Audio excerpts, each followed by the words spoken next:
Presentation of Idaho Reports on Idaho Public Television is made possible through the generous support of the Laura Moore Cunningham Foundation, committed to fulfilling the Moore and Bettis family legacy of building the great state of Idaho, by the Friends of Idaho Public Television, and by the Corporation for Public Broadcasting.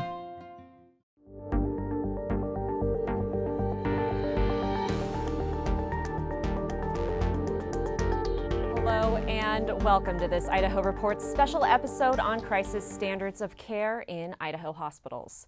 I'm Melissa Davlin. Tonight I'm joined by Idaho Department of Health and Welfare Director Dave Jepson, Dr. Stacy Good, Chief of Staff for Bonner General Hospital in Sandpoint, Jordan Herget, CEO of Portneuf Medical Center in Pocatello, and Dr. Darren Lee, Emergency Room Physician and Vice President of Medical Affairs for St. Alphonsus in Nampa. On Thursday, President Joe Biden announced a multifaceted approach to reducing new COVID-19 infections, including requiring either vaccination or weekly negative COVID tests from federal employees, healthcare workers at facilities that take Medicare or Medicaid, which is most of them, and employees of private businesses with more than 100 employees. According to the Idaho Department of Labor, there are 781 private employers with more than 100 employees in Idaho, which employ a combined total of 203,000 people. That doesn't include the federal employees affected by the mandate. We'll discuss that more later in the show, but first, earlier this week, the Idaho Department of Health and Welfare announced it had declared crisis standards of care for the overwhelmed hospitals in public health districts 1 and 2. In other words, healthcare facilities from Grangeville to the Canadian border. That decision affects 10 hospitals. Director Jepson, thanks so much for joining us. For people who aren't familiar, what is crisis standards of care? Thanks, Melissa. That's a great question. Crisis standards of care really means that all of the resources that are available are the demand for resources at a medical facility are being overrun or overtaxed. Or said differently, in North Idaho, we're seeing such a large number of COVID patients that it's now exceeding the capacity of the healthcare system there to deal with those patients. And so, from a logistical standpoint, at a hospital, if you are going to seek care for a heart attack or a car accident, what might you encounter if you go to a hospital that's under the crisis standards of care designation? Great question, and I'm sure that's one many people are wondering about. I want to be sure to emphasize that you will still get seen. We're not at the place where we're turning people away, but what may happen is you may show up and the ER might be different. Your triage might be outside in a tent or in a lobby as you go into the hospital. It may take longer to get seen depending on the severity of what's happening with you or your loved one. It might be the case that you're seen in a non-traditional location, such as a hallway or a conference room. May be the case that the nurses aren't coming by quite as often. So patients aren't being turned away necessarily, but are there cases where maybe mildly or moderately ill people who would otherwise perhaps be admitted for observation are being sent home? You know, generally they're finding some place to house those patients at the hospital. Again, it may be a non-traditional location, and it may be in the ER until they're ready to go. And then hospitals are leveraging quite heavily telehealth and monitor at home for patients that are a lower acuity. What has the state done to help these hospitals that are under this designation? They've reached out for help a couple weeks ago, and we've done a number of things. We've released additional funds to help them with one of their critical shortages is staffing. That's really it's their staffing, supplies, and space. And staffing is really where the shortage is. So we've, under the governor's order, we've released money to help them with staffing. We've worked with the National Guard. The National Guard has been activated and we'll be deploying them out. We worked with our federal partners, and up in Kootenai, actually, the Department of Defense has deployed one of their medical teams. We're very fortunate to have one of those. There's very few of them available. And then we've worked with FEMA to find a contractor who's bringing in additional resources to help them out. 2 weeks ago, the governor announced that he was releasing funds to set up 3 monoclonal antibody treatment centers around the state, including one in Coeur d'Alene by Kootenai Health. What's the status on that? Yes, that one is coming together well. It's actually being put together through a partnership of 3 providers up there, and they're on track to be open next week. So we're quite excited about that. And I want to emphasize that monoclonal is not a replacement for vaccination. But if somebody is tested positive and early in their course of their COVID disease, it's a great treatment that can prevent hospitalization. An early intervention, but not as early as a vaccination. Vaccination is much better. Vaccination's like a seatbelt, monoclonal is like an airbag. So. Back to the conversation about crisis standards of care.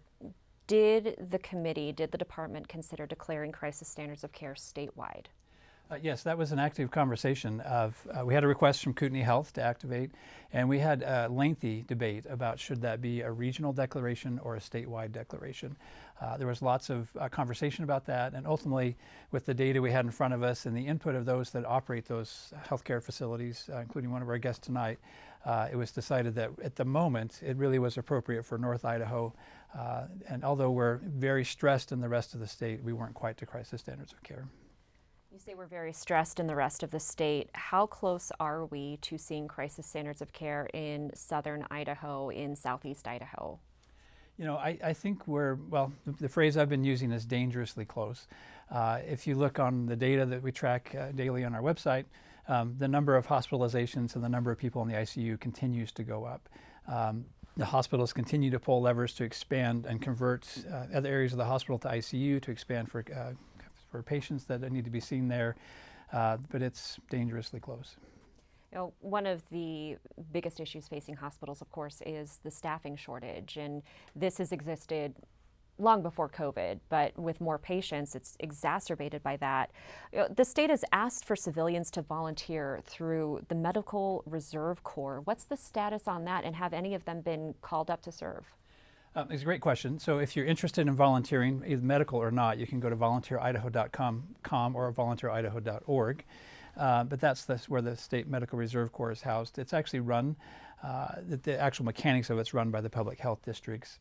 But we've actually seen an increase in the number of people volunteering on that website, and the public health districts are working with the hospitals to get those volunteers placed where they're needed. Can you give us an update on the statewide picture for case rates and infections right now? Sure. You know, our case rates are increasing at the most rapid rate we've ever seen through the entire pandemic. We haven't actually hit the highest number of cases per day that we saw back in the winter, but the rate of increase is increasing pretty dramatically. Of particular concern to us is the highest increase in cases is occurring among children, actually. We're not seeing an increase in hospitalization in children, but we're seeing a lot more cases. And then in the hospitals, we're seeing a dramatic increase in the number of hospitalizations, much faster than we saw last winter. And we are at record level highs for hospitalizations, ICU, and ventilation usage across the state.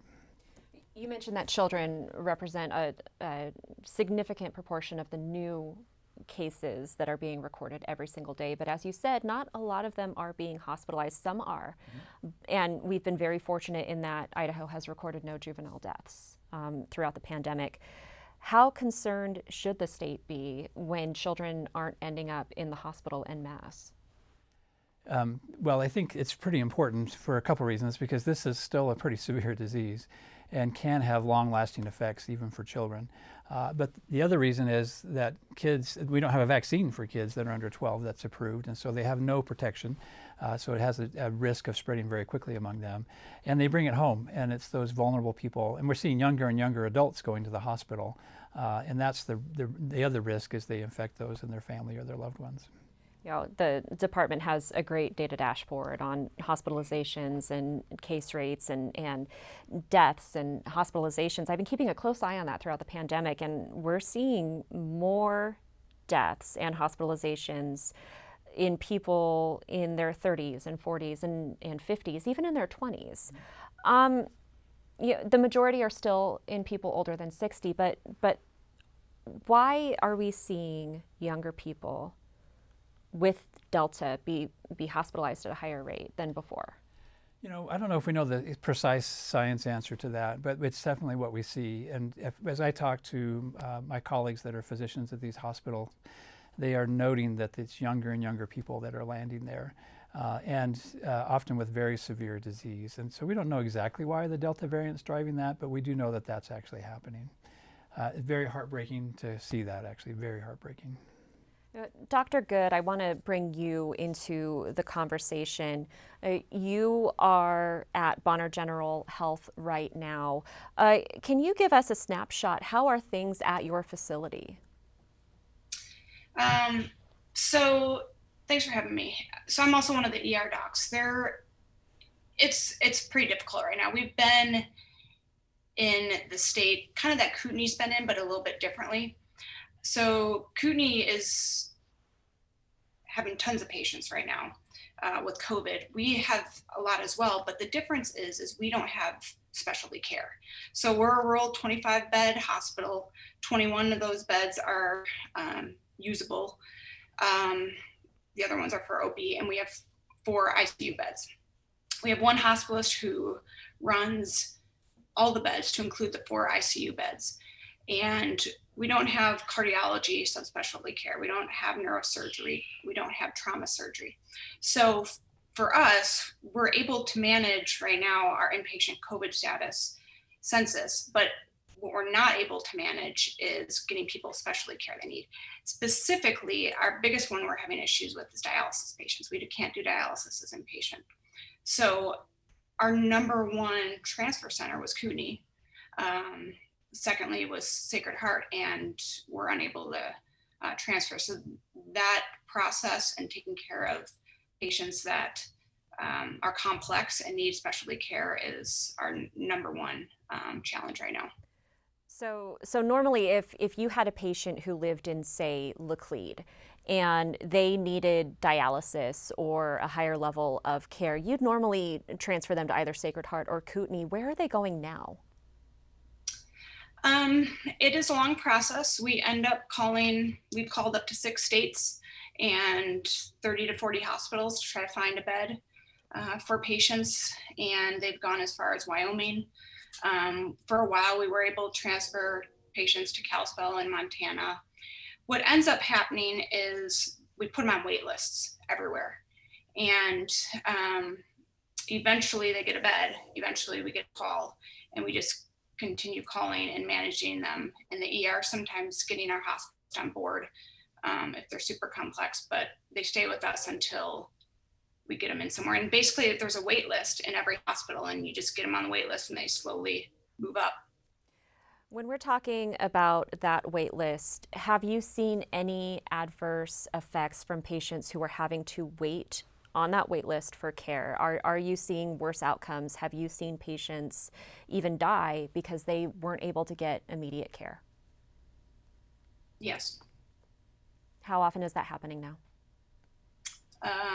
Relatively frequently.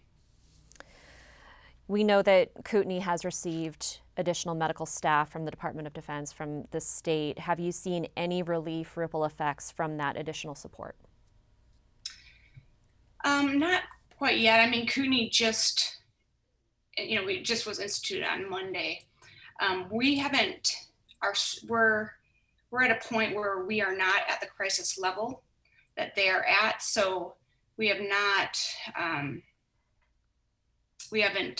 really seen any effects as far as, most of what we get from Kootenai is consults and transfer care, and we haven't been able to do that yet, but I anticipate hopefully we will. We are still seeing cases rise, as you know. We're not seeing hospitalizations go down. As you look out for the next 4 or 5 weeks, what is your staff doing to prepare for what most people are anticipating is going to be a continued onslaught of patients needing care? Yeah, it's a good question. And I kind of want to back up by saying that we would be where Kootenai is at right now from a critical access hospital standpoint, not because of anything they're doing different, but we put proactive measures in place early. We had an incident command that has been meeting for over a year, weekly to monthly. And early on, from an ER standpoint, we contacted the medical specialty stores in town and spoke to the owners, and were able to access oxygen early. So we've been able to send patients home a lot earlier on oxygen that normally would have to be admitted. And if we hadn't set up specifically that one piece of care, we would be overburdened right now with patients with COVID in-house. So our biggest issue right now is supply of oxygen, because if we can't send patients home on oxygen, they have to come in. If we don't have beds, what do we do? And our second biggest issue is staffing. We're a critical access hospital, so we're always a little bit understaffed, even in the best of times. And then you add a pandemic, and you add in burnout and people getting sick, among other things, and we are just understaffed on every level. And to be clear, a lot of people online in comments have been asking, why do hospitals have a vaccination mandate if it's going to exacerbate staffing concerns? As of now, Bonner General Health doesn't have a vaccine mandate, correct? Correct. How's your staff holding up?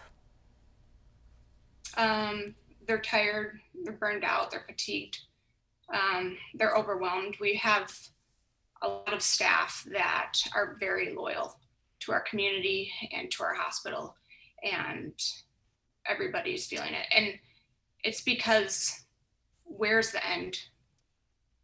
And how long can you go? And unfortunately, we're not always, staff aren't treated well. You feel like you're doing things and nobody's listening, and they're coming to see you. So the staff is struggling. Thank you so much, Dr. Good. Dr. Lee, I want to bring you into the conversation. You are at St. Alphonsus in Nampa. What's the current situation at your hospital? Well, thank you, Melissa, for having me on. It's rough. I would echo what Dr. Good says. Our hospital is a little bit bigger and has more resources, thankfully. But in the emergency department, we're full all the time. We are holding patients in the emergency department that don't have a bed. And again, we have system resources that go across St. Alphonsus. But despite that, we're still not able to transfer even within our own system. We're not able to get patients admitted to the ICU or to the floors because we just don't have beds.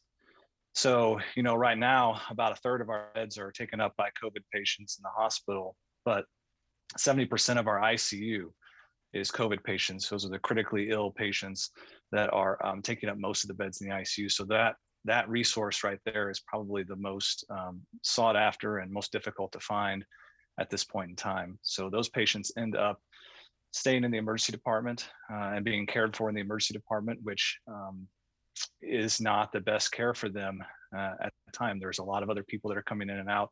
The nurses are not at the same ratio. So it's difficult, and it does not look like it's any better. Normally, St. Alphonsus would be one of the places where smaller hospitals would transfer their patients if they were in need of higher levels of care. Where are they sending patients now? That's a good question. I don't know where everybody is sending patients now. We get requests all the time at St. Alphonsus to accept patients, and sometimes we're able to accommodate those.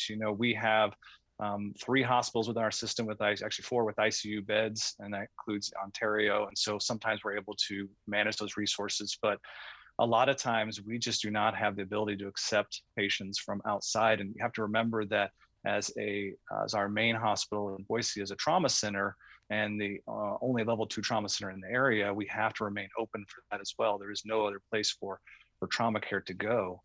So that specifically takes up a lot of ICU beds in that critical care resource. So right now, we do not have a capacity to take a lot of patients from other parts of the state, although we do get requests daily. I'm curious about the cost of treating critically ill patients. We know that the vaccine is widely available. It is free.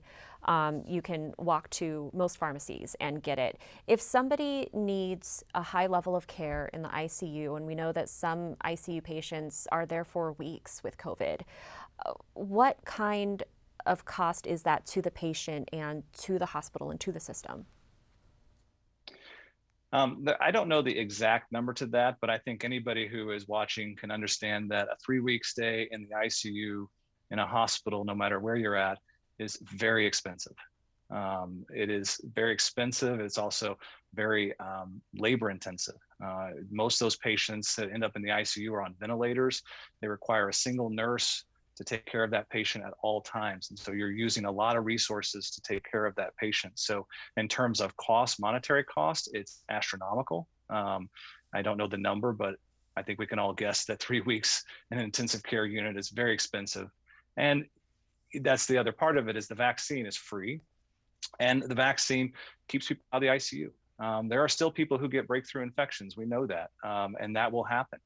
But those patients are not going to the ICU. They're not getting put on ventilators. They're not staying in the hospital for 3 weeks. They're usually there for a few days if they end up in the hospital at all. Most of those patients can go home if they have the vaccine. And so the difference between this has become quite clear in the emergency department when you see patients. And it doesn't matter if they're an elderly patient with, maybe a bad lung disease. Yeah, they may need a little bit of oxygen if they're vaccinated, but if they were that same patient without the vaccine, they're going to be spending 3 weeks in the ICU and most likely never leaving. Thank you so much, Dr. Lee. Jordan, I know that Eastern Idaho hasn't seen the same surge lately as North Idaho and the Treasure Valley right now, but what are you doing to prepare for a potential surge on this level?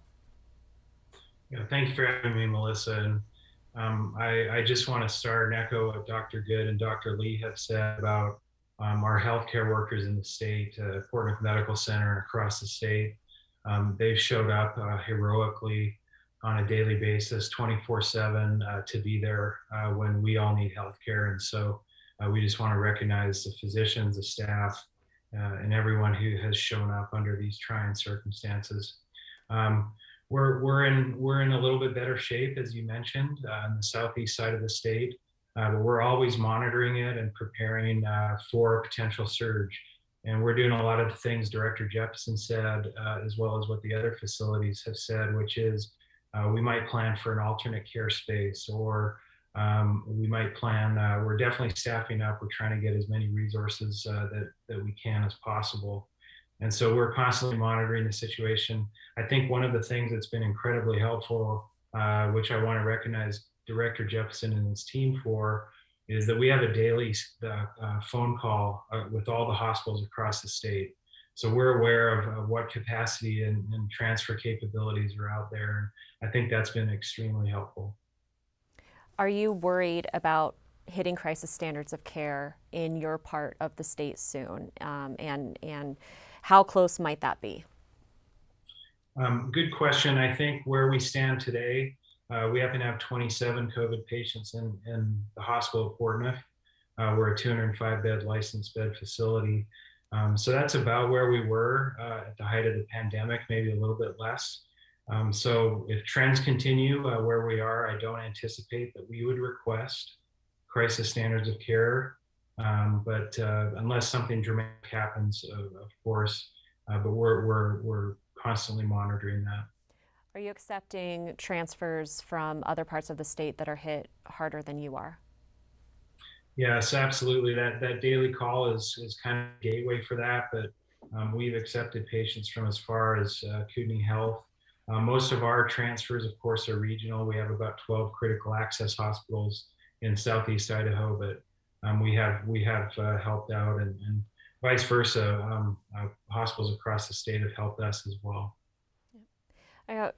Director Jeppesen, earlier in the show, we talked about the mandates that were announced today from the Biden administration. They're not in place yet. It sounds like they are still being crafted, and there's going to be some time after they get into place for workers to decide whether or not they are going to get vaccinated. Has the state received any guidance on this, or did you get a heads up that it was coming? Great question, Melissa. So we basically found out the same as everyone else in the country. We had about an hour's heads up, I think, earlier about this afternoon that was coming. And at this point, we really don't have anything specific from either the agencies or even an executive order that we can look at to see what's implied in that. There's quite a bit there. We anticipate quite a bit of guidance coming down the road here, and we'll have to sort through it. Is there concern that more healthcare workers will quit if that remains in place and survives what I imagine are almost certain court challenges? might that exacerbate the staffing shortages that hospitals are already facing? Yeah, I certainly hope not. One of our critical shortages is staff. For the hospitals that have already instituted a requirement for vaccination, they're reporting that they have not seen a significant drop in staffing. But we'll see if this kind of system statewide, not countrywide really, requirement, if that has an impact or not. And this politicizes an issue, to be blunt, that public health officials have been trying so hard not to politicize. But why should people still choose to get vaccinated? Yeah, it's a great question, and we've heard many of those reasons here tonight. But the first is it is by far and away the best protection against getting COVID. And even if you have a breakthrough case, as you heard Dr. Lee mention, the probability, it's very effective at keeping you out of the hospital and protecting you from an ICU visit or even death. The number of breakthrough cases in the state is 0.53%, less than 1%. And when we look at the hospitalizations, particularly the ICU, roughly 90% of those are from unvaccinated individuals. And it's happening with younger and younger people. And so the very best thing we can do to protect yourself is to get vaccinated. It's been proven to highly, highly prevent you from getting into the hospital. And it also is the best way we can return to a normal hospital capacity. Dr. Good, I want to touch base with you one more time. As you know, you have particularly low vaccination rates in North Idaho. With crisis standards of care, with the hospital crisis you're seeing, are people starting to be more open to getting vaccinated? And is there any messaging that you found works? I will, maybe a little, but not much at all. It's really political up here. And we also fight, there's a large population up here that believes COVID still doesn't exist. And I will diagnose patients with COVID, family members will die of COVID, and they'll still argue with me and say that it doesn't exist. So there is not much of a change up here. Honestly, that's one of the biggest battles we're fighting right now with this. If you could say anything to people who still don't believe that this is a crisis, what would you say to them? There's no reason we would make this up. I don't wish this upon anyone. I'd give anything to go back to why I became an ER doctor and the patients that I treat. And I think everybody feels that way. And we have a way to help mitigate this and get it under control. Well, thank you so much. And thank you to all of our guests. I know how busy all of you are, and we really appreciate you joining us tonight. And thank you so much for watching. The 50th season of Idaho Reports begins October 29th on Idaho Public Television. In the meantime, we'll continue our COVID-19 and Idaho political coverage online. Make sure you follow Idaho Reports on Facebook and Twitter for the latest, and subscribe to our weekly newsletter for a roundup of our reporting. You'll find the link to sign up at idahoptv.org/Idaho Reports.